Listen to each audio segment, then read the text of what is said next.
U.S. President Donald Trump has ignited a new political storm by claiming that America's NATO allies avoided frontline combat during the war in Afghanistan. Just days after controversy over his so-called Greenland framework, Trump once again turned his criticism toward America's allies in NATO on January 22. According to reporting by The Guardian, Trump accused NATO members of deliberately staying away from direct combat roles during the Afghanistan conflict. He asserted that non-U.S. NATO troops stayed a little back, a little off the front lines, implying that American soldiers bore the brunt of the fighting.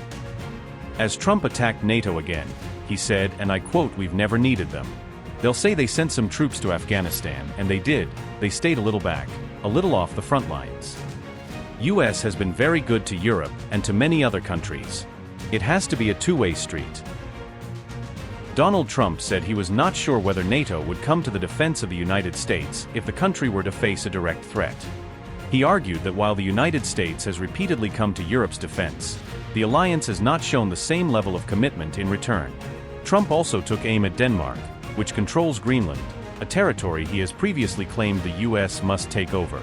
The president described Denmark as ungrateful, reminding the audience that it had benefited from American protection during World War II.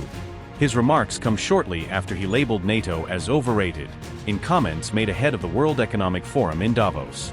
On his Truth Social platform, Trump went a step further, suggesting that NATO's Article 5 should be invoked to deploy Allied forces in defense of the United States. Article 5 is NATO's collective defense clause and has been invoked only once in history, following the September 11th terrorist attacks on the United States.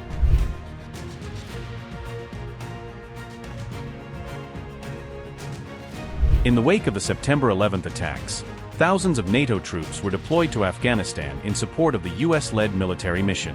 NATO Secretary General Mark Rutte firmly rejected Donald Trump's recent claims, stating that America's allies did come to its defense in Afghanistan.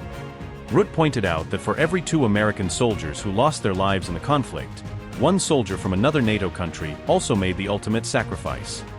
He emphasized that NATO members remain united and would stand by the United States without hesitation if it were ever attacked again.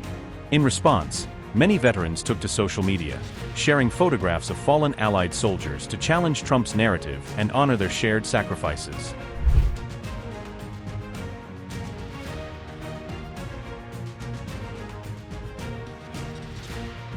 On January 21st, U.S. President Donald Trump appeared to soften his earlier threat of taking over Greenland by military means if necessary. Trump announced that a framework for a future deal concerning Greenland had been reached following discussions with the NATO Secretary General. He added that negotiations would continue in the coming weeks to finalize the terms of his proposed agreement on Greenland's status and cooperation.